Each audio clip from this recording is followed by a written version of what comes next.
Hi everyone. तो इस video में हम फ्लैग रजिस्टर के बारे में पढ़ेंगे। तो इस वीडियो के बाद हमारा ब्लॉक डायग्राम कंप्लीट हो जाएगा। तो flag register is of 16 bits और फ्लैग रजिस्टर को टू पार्ट्स में डिवाइड करा गया है। तो एक्चुअली फ्लैग रजिस्टर क्या है, जो ये 16 बिट्स है ना, तो हर बिट का एक स्पेशल मीनिंग होता है।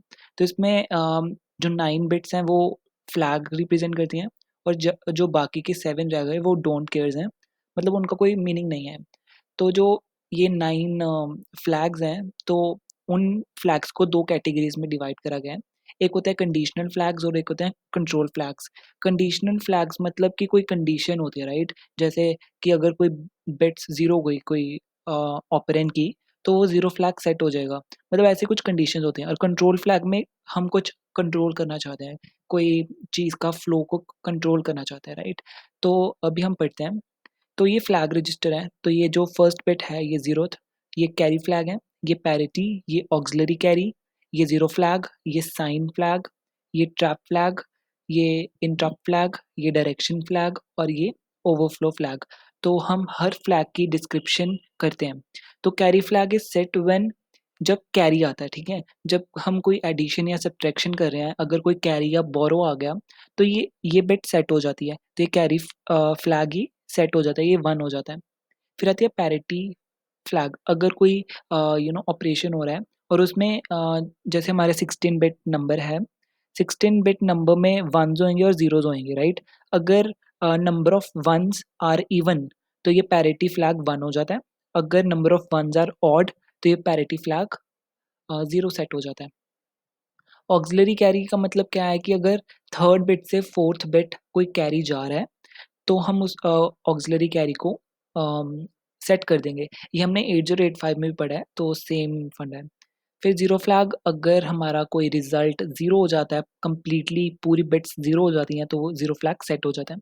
साइन फ्लैग इज़ कि अगर लास्ट वाली बिट, मोस्ट सिग्निफिकेंट बिट 1 हो जाती है, मतलब नेगेटिव है, तो मतलब वो साइन फ्लैग 1 हो जाता है। फिर होता है ट्रैप फ्लैग। तो लाइक कभी-कभी ना हम डिबगिंग करते हैं, तो डिबगिंग के टाइम हम, जैसे हमारे पास इंस्ट्रक्शन है, तो हम चाहते हैं कि हर इंस्ट्रक्शन एट अ टाइम हो, मतलब सिंगल स्टेप मोड हो।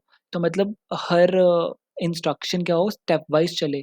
तो ये ट्रैप फ्लैग को सेट करना होता है। तो इसका मतलब क्या है कि if this flag is set, the processor enters into single step execution mode by generating internal interrupts after execution of each interrupt. मतलब हर इंस्ट्रक्शन के बाद ये इंटरप्ट चलाई जाती है, ताकि वो सिंगल स्टेप हो, मतलब ठीक है? तो मतलब जैसे ये फर्स्ट इंस्ट्रक्शन चली, तो हम नहीं चाहते कि नेक्स्ट स्टेप फटाफट चल जाए, तो पहले इंटरप्ट चल दिया और फिर ये सेकंड चल दिया, ठीक है? तो मतलब सिंगल स्टेप में ये इंस्ट्रक्शंस चलती हैं। फिर इंटरप्ट फ्लैग क्या है कि अगर हमें आईएनटीआर, हमने पिन डायग्राम में भी पढ़ना है कि 2 टाइप्स ऑफ हार्डवेयर इंटरप्ट्स होती हैं। तो अगर हम इंटरप्ट को क्लियर करना चाहते हैं, तो इसको डिसेबल करना पड़ेगा। अगर हम इसको एनेबल करना चाहते हैं, तो इंटरप्ट फ्लैग को 1 सेट करना पड़ेगा। फिर डायरेक्शन फ्लैग आता है। जैसे कोई स्ट्रिंग ऑपरेशन, हमारे पास स्ट्रिंग है लाइक ARUN, अरुण, राइट? तो वो मेमोरी में हम ऐसे रिप्रेजेंट करेंगे ARUN। ये 1 बाइट, ये भी 1 बाइट, मतलब ठीक है? तो हर लोकेशन पे ये इस तरीके से पड़े होंगे। अगर हम चाहते हैं कि हाई मेमोरी से लो मेमोरी तक इसका एग्ज़ीक्यूशन हो, मतलब कि N से लेकर A तक इसका एग्ज़ीक्यूशन हो, तो हमें डायरेक्शन फ्लैग क्या करनी पड़ेगी? 1।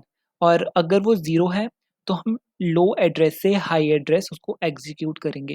तो इसका मतलब क्या है कि अगर हमें एग्ज़ीक्यूशन चाहिए A, फिर R, फिर U, फिर N, तो हमें डायरेक्शन फ्लैग 0 पुट करना है। अगर हम चाहते हैं ऑपोज़िट हो, NURA, तो वो कैसे होगा? उसको 1 सेट करना पड़ेगा।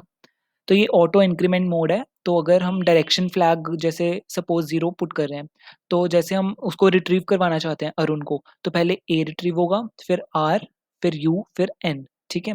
अगर डायरेक्शन फ्लैग 1 होगा, तो वो कैसे रिट्रीव होगा? ये ऑटो डिक्रीमेंट मोड में चला जाएगा।